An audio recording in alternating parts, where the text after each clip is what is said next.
Hi all അസ്സലാമു അലൈക്കും. ഞാനിന്ന് വന്നിട്ടുള്ളത് നല്ല ഒരു അടിപൊളി വറുത്തരച്ച സാമ്പാറിൻ്റെ റെസിപ്പി ആയിട്ടാണ്. അപ്പോൾ നമുക്ക് വേഗം തന്നെ വീഡിയോയിലേക്ക് പോവാം. വീഡിയോയിലേക്ക് പോകുന്നതിന് മുമ്പ് നിങ്ങൾ ആദ്യമായിട്ടാണ് എൻ്റെ ചാനൽ കാണുന്നതെന്നുണ്ടെങ്കിൽ പ്ലീസ് ഒന്ന് സബ്സ്ക്രൈബ് ചെയ്ത് സപ്പോർട്ട് ചെയ്യാൻ മറക്കല്ലേ. കൂടെ ആ കുഞ്ഞ് ബെല്ലൈക്കണിൽ ഓൾ എന്ന ഓപ്ഷനും കൂടെ എനേബിൾ ചെയ്തിടാൻ മറക്കരുത് കേട്ടോ. അപ്പോൾ നമുക്ക് വേഗം തന്നെ വീഡിയോയിലേക്ക് പോയാലോ.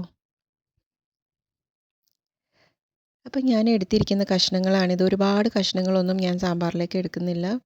ഓരോരുത്തരുടെ ഇഷ്ടത്തിനനുസരിച്ച് കഷ്ണങ്ങളൊക്കെ കൂട്ടുകയും കുറയ്ക്കുകയൊക്കെ ചെയ്യാം കേട്ടോ. ഞാനിപ്പോൾ ഇത്രയും കഷ്ണങ്ങളാണ് എടുത്തിരിക്കുന്നത്. മുരിങ്ങക്ക, വെള്ളരിക്ക, വഴുതന, ക്യാരറ്റ്, കുറച്ച് വെണ്ടക്ക, ഒരു പൊട്ടാറ്റോ. ഇനി നമുക്ക് വേണ്ടത് കുറച്ച് തൂരപ്പരിപ്പാണ്. ഞാൻ എൻ്റെ കൈക്ക് ഒരു 2 പിടി തൂരപ്പരിപ്പാണ് എടുത്തിട്ടുള്ളത്. ഇത് ഞാനൊരു 10 മിനിറ്റ് കുതിർത്ത് വെച്ചിട്ട് കഴുകി ഊറ്റിയെടുത്തിട്ടുള്ള പരിപ്പാണ്. ഇത് നമുക്ക് കുക്കറിലിട്ടിട്ട് ഒന്ന് വേവിച്ചെടുക്കുക. ഒരു 2 വിസിലിന് വേവിച്ചെടുക്കുക. ഇപ്പോൾ ഞാൻ കുക്കർ വെച്ച് കൊടുത്തിട്ടുണ്ട്. ഇതിലേക്ക് നമ്മൾ കഴുകി വെച്ചിട്ടുള്ള ആ പരിപ്പും അതിൻ്റെ കൂടെ തന്നെ ഞാൻ ക്യാരറ്റും കൂടെ ചേർക്കുന്നുണ്ട് കേട്ടോ. അപ്പം ഇത് രണ്ടും കൂടെ ഇട്ടിട്ട് 2 വിസിലിന് വേവിച്ചെടുക്കാം. ഇതിലേക്ക് കുറച്ച് വെള്ളം കൂടെ ഒഴിച്ചു കൊടുക്കുന്നുണ്ട്. ഒരു ഗ്ലാസ് വെള്ളം ഉണ്ടാവും, അതും കൂടെ ഞാൻ ഇതിലേക്ക് ഒഴിച്ചു കൊടുക്കുന്നുണ്ട്.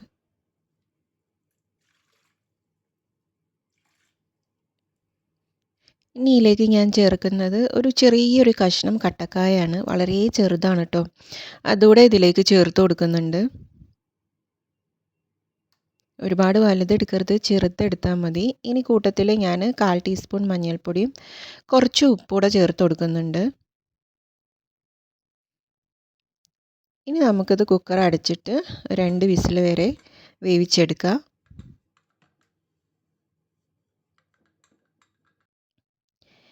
ഇനി വേണ്ടത് നമുക്ക് തേങ്ങയിലേക്കുള്ള അരപ്പിന് വേണ്ടിയിട്ടുള്ളതാണ്. അതായത് വറുത്തെടുക്കാൻ വേണ്ടിയിട്ടുള്ള തേങ്ങയിലേക്കുള്ള കൂട്ടാണ്. ഇതിലേക്ക് ഞാൻ എടുത്തിട്ടുള്ളത് ഒരു 5-6 ചുവന്നുള്ളി എടുത്തിട്ടുണ്ട്. ചെറുതാണ്, അപ്പോൾ 5-6 എടുത്തിട്ടുണ്ട്. അതിലേക്ക് പിന്നെ ഞാൻ ഒരു 3 അല്ലി വെളുത്തുള്ളി കൂടി എടുത്തിട്ടുണ്ട്. ഇത് അത്യാവശ്യം വലിയ വെളുത്തുള്ളിയാണ്, അതുകൊണ്ടാണ് 3 അല്ലി. പിന്നെ എടുത്തിട്ടുള്ളത് ചെറിയ ജീരകമാണ്, വലിയ ജീരകമല്ല. പിന്നെ ഒരു 2 നുള്ള് ഉലുവയും, ചെറിയ ജീരകം 2 നുള്ളാണ് എടുത്തിട്ടുള്ളത്. പിന്നെ അതുപോലെ തന്നെ തേങ്ങയിലേക്കും ഞാൻ വറുക്കാനായിട്ട് ചെറിയൊരു പീസ് കട്ടക്കായം കൂടെ എടുത്തിട്ടുണ്ട്. വളരെ ചെറുതാണ്. ഇത്ര അളവിലെടുക്കാൻ പാടുള്ളൂ കേട്ടോ, അല്ലെങ്കിൽ കയ്പ്പ് രസം വരും. പിന്നെ വേണ്ടത് 2-3 ഇതള് കറിവേപ്പിലയും കൂടാണ്. പിന്നെ നമുക്ക് വേണ്ടത് പുളിയാണ്. ഒരു നെല്ലിക്ക വലുപ്പത്തിലുള്ള പുളി ഞാൻ ഒരു പാത്രത്തിലിട്ട് കൊടുത്തിട്ടുണ്ട്. അതിൽ മുങ്ങാൻ പരുവത്തിൽ കുറച്ച് വെള്ളം കൂടെ ഒഴിച്ചിട്ട് കുതിർത്ത് വെക്കാം. ഇത് നമുക്ക് മാറ്റി വെക്കാം. നമുക്ക് കറി ഉണ്ടാക്കാനായിട്ട് തുടങ്ങാം. ഞാനൊരു പാത്രം വെച്ചിട്ടുണ്ട്. അതിലേക്ക് നമ്മൾ വേവിച്ചെടുത്തിട്ടുള്ള ക്യാരറ്റും പരിപ്പും കൂടെ ഞാൻ ചേർത്ത് കൊടുത്തിട്ടുണ്ട്. ഇതിൽ തന്നെയാണ് ഞാൻ എല്ലാ വെജിറ്റബിളും ഇടുന്നത്. ഞാൻ കുക്കറിലല്ല വേവിക്കുന്നത്. ബാക്കി എല്ലാ വെജിറ്റബിളും പാത്രത്തിലിട്ടാണ് വേവിക്കുന്നത്. കുറച്ചുകൂടെ വെള്ളം ഒഴിച്ചു കൊടുക്കുന്നുണ്ട് കുക്കർ കഴുകിയിട്ട്. ഇനി നമുക്ക് ബാക്കിയുള്ള വെജിറ്റബിളും കൂടെ ഇതിലേക്ക് ചേർത്ത് കൊടുക്കാം. ഞാൻ വെണ്ടക്ക ഒഴികെ ബാക്കി എല്ലാ വെജിറ്റബിളും ഇതിലേക്ക് ചേർത്ത് കൊടുക്കുന്നുണ്ട് കേട്ടോ. ചിലർ തക്കാളിയൊക്കെ പിന്നീടാണ് ചേർത്ത് കൊടുക്കാറ്. തക്കാളിയും വെണ്ടക്കൊക്കെ പിന്നീട് എണ്ണയിൽ വഴറ്റിയിട്ടാണ് ചേർത്ത് കൊടുക്കാറ്. പക്ഷേ ഞാൻ അങ്ങനെയല്ല ചേർത്ത് കൊടുക്കുന്നത്. ഞാൻ ഈ ഒരു രീതിയിൽ തന്നെയാണ് ചേർക്കുന്നത്. അപ്പോൾ ഞാൻ എല്ലാ വെജിറ്റബിളും അതിലേക്ക് ചേർക്കുന്നുണ്ട്, വെണ്ടക്ക ഒഴികെ. വെണ്ടക്ക നമുക്ക് ലാസ്റ്റ് ചേർക്കാം, അതിന് വേവില്ലല്ലോ. ഇനി ഒരു 1/4 ഗ്ലാസ് വെള്ളം കൂടെ ഞാൻ ഒഴിച്ചു കൊടുത്തിട്ട് നമുക്കിത് വേവിക്കാനായിട്ട് അടച്ചു വെക്കാം. ഇനി നമുക്ക് തേങ്ങ വറുക്കാനായിട്ട് തുടങ്ങാം. അപ്പോൾ അതിലേക്ക് ഞാനൊരു പാൻ വെച്ചിട്ടുണ്ട്. അതിലേക്ക് ഒരു ടേബിൾ സ്പൂൺ വെളിച്ചെണ്ണ ഒഴിച്ചു കൊടുക്കുക. അതിലേക്ക് നമ്മൾ മാറ്റി വെച്ചിട്ടുള്ള തേങ്ങയിലേക്ക് വറുക്കാൻ മാറ്റി വെച്ചിട്ടുള്ള കട്ടക്കായ ഉണ്ടല്ലോ, ആ ചെറിയൊരു പീസ് അതിട്ട് കൊടുക്കുക. ഇതൊന്ന് വെളിച്ചെണ്ണയിലൊന്ന് മൂത്ത് വരട്ടെ, നല്ല വെന്ത് വരും, ഒന്ന് മൊരിഞ്ഞ് വരട്ടെ. തിരിച്ചും മറിച്ചും ഇട്ടിട്ട് ഒന്ന് മൊരിച്ചെടുക്കുക. ഇപ്പോൾ അത് നന്നായി മൊരിഞ്ഞ് വന്നിട്ടുണ്ട്. ഇനി ഇതിലേക്ക് ഞാൻ ഒരു 5 ടേബിൾ സ്പൂണ് തേങ്ങയാണ് ചേർത്ത് കൊടുക്കുന്നത്. അതൊക്കെ ഓരോരുത്തരുടെ ഇഷ്ടത്തിനനുസരിച്ച് തേങ്ങയുടെ അളവിൽ മാറ്റം വരുത്തുക. പക്ഷേ ഒരുപാട് കൂടിപ്പോയിട്ടുണ്ടെങ്കിലും ടേസ്റ്റ് ഉണ്ടാവില്ല. അപ്പോൾ ഈ ഒരു അളവിലൊക്കെ ചേർത്താൽ നല്ല ടേസ്റ്റായിട്ട് ഉണ്ടാവും. അപ്പോൾ ഞാനിതിലേക്ക് ചേർത്ത് കൊടുക്കുന്നത് ഒരു 5 ടേബിൾ സ്പൂൺ തേങ്ങയാണ്. കൂടിപ്പോയാലും ടേസ്റ്റ് ഉണ്ടാവില്ല, കുറഞ്ഞു പോയാലും ആ ഒരു രുചി കിട്ടില്ല. അപ്പോൾ ആ ഒരു രീതിയിൽ ചേർത്ത് കൊടുക്കുക. ഇനി നമ്മൾ മാറ്റി വെച്ചിട്ടുള്ള ചെറിയ ഉള്ളിയും കറിവേപ്പിലയും വെളുത്തുള്ളിയും ചെറിയ ജീരകവും ഉലുവയും ഒക്കെ ചേർത്ത് കൊടുക്കുക. ഇനി എല്ലാം കൂടെ ഒന്ന് നന്നായിട്ട് വറുത്തെടുക്കുക. ഈ ചെറിയ ജീരകം ഒരിക്കലും കൂടി പോകരുത്, ഉലുവയും കൂടി പോകരുത്. ചെറിയ ജീരകം ഞാൻ 2 നുള്ള് മാത്രമേ എടുത്തിട്ടുള്ളൂ, കൂടി പോകരുത്. കൂടി പോയാൽ ചിലപ്പം തമിഴ്നാട് സ്റ്റൈൽ സാമ്പാറിൻ്റെ ഒരു ടേസ്റ്റായിട്ട് മാറും. അപ്പോൾ ഈ ഒരു അളവിലൊക്കെ ചേർത്ത് കൊടുത്തിട്ടുണ്ടെങ്കിൽ നല്ല ടേസ്റ്റ് ഉണ്ടാവും. അപ്പോൾ ഇത് നന്നായിട്ട് ബ്രൗൺ നിറമാവണ വരെ നന്നായിട്ടൊന്ന് വറുത്തെടുക്കുക. ഇപ്പോൾ അത് നന്നായിട്ട് ബ്രൗൺ കളർ ആയിട്ടുണ്ട്. ഈ ഒരു പരുവത്തിൽ മതി, ഒരുപാട് ഡാർക്ക് ആവണ്ട. ഇതിലേക്ക് ഞാൻ ഇനി പൊടികൾ ചേർത്ത് കൊടുക്കുന്നത് 1 ടേബിൾ സ്പൂൺ മുളക് പൊടിയാണ് ചേർത്ത് കൊടുക്കുന്നത്. കാശ്മീരി മുളക് പൊടിയല്ല, സാധാ മുളക് പൊടി. അതിലേക്ക് ഞാൻ 2 ടേബിൾ സ്പൂൺ മല്ലിപ്പൊടിയാണ് ചേർത്ത് കൊടുക്കുന്നത്. പക്ഷേ ഞാൻ കുമിച്ചെടുക്കാതെ ഒന്ന് ജസ്റ്റ് ഒന്ന് തട്ടിയിട്ടാണ് എടുത്തിരിക്കുന്നത്. ഇതിലേക്ക് ഞാനിനി ഒരു 1/2 ടേബിൾ സ്പൂൺ സാമ്പാർ പൊടി കൂടെ ചേർത്ത് കൊടുക്കുന്നുണ്ട്. സാമ്പാർ പൊടി ഞാൻ വളരെ കുറച്ച് ചേർത്ത് കൊടുക്കുന്നുള്ളൂ. കൂടെ ഒരു 2-3 നുള്ളു കായപ്പൊടിയും ചേർത്ത് കൊടുക്കുന്നുണ്ട്. ഇനി ഇതെല്ലാം കൂടെ ഒന്ന് പൊടികളൊക്കെ ഒന്ന് പച്ചമണം മാറുന്നത് വരെ ഒന്ന് വറുത്തെടുക്കുക. ലോ ഫ്ലെയിമിലിട്ടിട്ട് വേണം പൊടികൾ ഇട്ട് കഴിഞ്ഞിട്ടുണ്ടെങ്കിൽ വറുത്തെടുക്കാനായിട്ട്, കരിഞ്ഞ് പോകരുത്. അപ്പോൾ സാമ്പാറിൻ്റെ ടേസ്റ്റ് മൊത്തം മാറിപ്പോവും. അപ്പോൾ ഇതൊക്കെ നന്നായിട്ട് വറുത്തെടുക്കുക. ഇതിൻ്റെ പച്ചമണം മാറുന്നത് വരെ വറുത്തെടുത്ത് നമുക്കിത് ചൂടാറിയതിന് ശേഷം അരച്ചെടുക്കാം. ഇപ്പോൾ അതാ നന്നായിട്ട് ചൂടൊക്കെ ആറിയിട്ടുണ്ട്. നമുക്കിന്നത് അരച്ച് എടുക്കാം.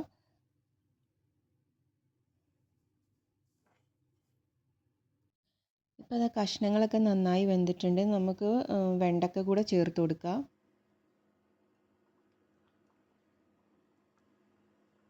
വെണ്ടക്ക ചേർത്ത് കൊടുത്തതിൻ്റെ പിന്നാലെ തന്നെ ഞാൻ പുളിവെള്ളം കൂടെ ചേർത്ത് കൊടുക്കുന്നുണ്ട് കേട്ടോ. ഇങ്ങനെ ചേർക്കുമ്പോൾ വെണ്ടക്ക കൂടുതൽ വെന്ത് കുഴയാതെ കിട്ടുന്ന പോലെ തോന്നിയിട്ടുണ്ട്.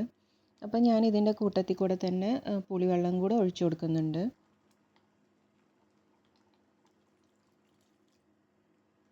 ഇനി എല്ലാം കൂടെ നന്നായിട്ടൊന്ന് മിക്സ് ചെയ്തിട്ട് നമുക്കിതൊന്ന് വേവിച്ചെടുക്കാം.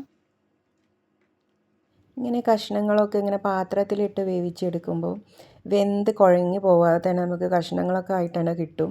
കഷ്ണങ്ങളൊക്കെ കഴിക്കാൻ ഇഷ്ടപ്പെടുന്നവരാണെങ്കിൽ ഈ ഒരു രീതിയിൽ ചെയ്ത് നോക്കുന്നതായിരിക്കും നല്ലത്, കുക്കറിലിടാതെ. ഞാൻ അടച്ചു വെച്ച് കൊടുത്തിട്ടുണ്ട്, അടച്ചു വെച്ച് വേവിക്കുക. ഇപ്പോൾ തോന്നുന്നു തിള വന്നിട്ടുണ്ട്. ഇനി നമുക്ക് അരപ്പ് കൂടെ ചേർത്ത് കൊടുക്കാം. ഇപ്പം ഞാൻ ഫൈനായിട്ട് അരച്ചു കൊണ്ടുവന്നിട്ടുണ്ട്. ഈ അരപ്പ് കൂടെ ഇതിലേക്ക് ചേർത്ത് കൊടുക്കുന്നുണ്ട്. ഈ അരപ്പിന് നല്ല മണമാണ് കേട്ടോ.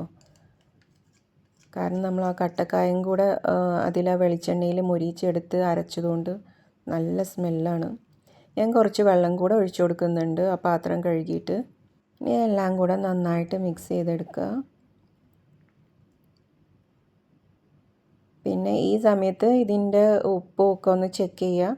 ഞാനൊന്ന് ഉപ്പൊക്കെ ഒന്ന് നോക്കട്ടെ. എനിക്ക് കുറച്ച് ഉപ്പ് കുറവായിട്ട് തോന്നി, കുറച്ചുകൂടെ ഞാൻ ഉപ്പ് ചേർത്ത് കൊടുക്കുന്നുണ്ട്.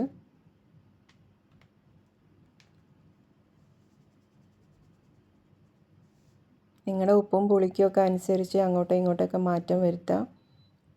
അപ്പോൾ ഒന്നുകൂടെ മിക്സ് ചെയ്ത് കൊടുത്തിട്ട് തിളപ്പിക്കാൻ വെക്കുക. ഇനി ഇതിൻ്റെ കൂട്ടത്തിൽ ഞാൻ ചേർക്കുന്നത് കുറച്ച് ശർക്കര ചീകിയതാണ്. കുറച്ച് മാത്രമേ ചേർക്കാൻ പാടുള്ളൂ. ഈ ശർക്കരയ്ക്ക് പകരം അല്ലെങ്കിൽ കുറച്ച് പഞ്ചസാര ചേർത്താലും മതി. ഇത് മറക്കാതെ നിങ്ങൾ ചെയ്യണം. കാരണം ഇതൊരു ഉപ്പും പുളിയും എരിവും എല്ലാം ഒന്ന് ബാലൻസ് ചെയ്യാൻ വേണ്ടിയിട്ട് ഇടുന്നതാണ്. പക്ഷേ ഇത് ഇട്ട് കഴിഞ്ഞിട്ടുണ്ടെങ്കിൽ ഒരു പ്രത്യേക ടേസ്റ്റാണ്. ഒന്നുകിൽ ശർക്കര ഇടാം, അല്ലെങ്കിൽ കുറച്ച് പഞ്ചസാര ഇട്ടാലും മതി. ഞാൻ ഒന്നുകൂടെ ടേസ്റ്റ് ചെയ്യട്ടെ. ഇപ്പോൾ എല്ലാം ഓക്കെയാണ്.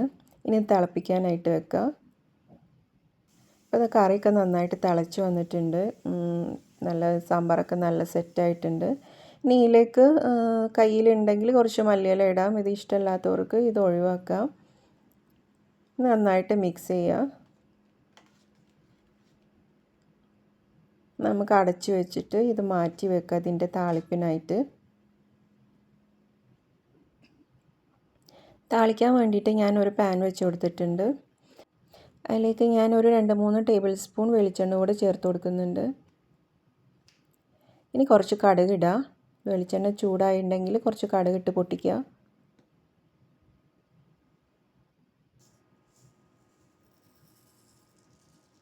കടുകൊന്ന് പൊട്ടി വരട്ടെ. കടുക് പൊട്ടിക്കഴിഞ്ഞാൽ ഒരു 2-3 നുള്ള് ഉലുവ കൂടി ഇട്ട് കൊടുക്കുക. ഒരു 2-3 നുള്ള് ഇട്ടാൽ മതി കേട്ടോ. കൂടെ വറ്റൽമുളകും കൂടെ ചേർത്ത് കൊടുക്കുക. കൂടെ കറിവേപ്പിലയും കൂടെ ചേർത്ത് കൊടുക്കുക. നന്നായിട്ടൊന്ന് മിക്സ് ചെയ്ത് കൊടുക്കുക.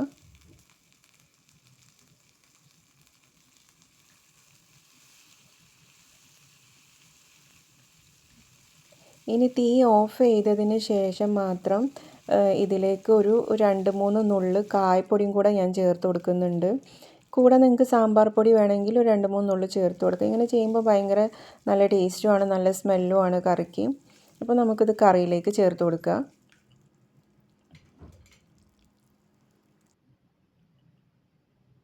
അപ്പോൾ ഞാനിതെല്ലാം കറിയിലേക്ക് ചേർത്ത് കൊടുത്തിട്ടുണ്ട്. ഇനി ഇതെല്ലാം കൂടെ നന്നായിട്ടൊന്ന് മിക്സ് ചെയ്ത് കൊടുക്കുക. ഇനി ഇതെല്ലാം കൂടെ കറിയിലൊന്ന് നന്നായിട്ട് മിക്സ് ചെയ്യുക. വെളിച്ചെണ്ണയും കടുകും ഉലുവയും വറ്റൽമുളകും കറിവേപ്പിലയൊക്കെ നന്നായിട്ട് കറിയിലേക്ക് നന്നായിട്ട് ഇറങ്ങി ചെല്ലട്ടെ. ഇപ്പോൾ നമ്മൾ അടിപൊളി വറുത്തരച്ച സാമ്പാർ റെഡി ആയിട്ടുണ്ട്. നിങ്ങൾ എല്ലാവരും തയ്യാറാക്കുന്നതന്നായിരിക്കും. പക്ഷേ ഇങ്ങനെ ചെയ്ത് നോക്കിയിട്ടില്ലെങ്കിൽ ഇങ്ങനെ ഒന്ന് ചെയ്ത് നോക്കാൻ മറക്കരുത്. നല്ല അടിപൊളി ടേസ്റ്റാണ്. അപ്പോൾ നിങ്ങളുടെ ചാനൽ ആദ്യമായിട്ട് കാണുന്നതാണെങ്കിൽ പ്ലീസ് ഒന്ന് സബ്സ്ക്രൈബ് ചെയ്ത് സപ്പോർട്ട് ചെയ്യാൻ മറക്കരുത് കേട്ടോ. കൂടെ ആ കുഞ്ഞ് ബെല്ലൈക്കൺ ഓൾ എന്ന ഓപ്ഷനും കൊടുക്കാൻ വേണ്ടി മറക്കല്ലേ. അപ്പോൾ മറ്റൊരു വീഡിയോയിലൂടെ കാണുന്നത് വരെ താങ്ക് യു.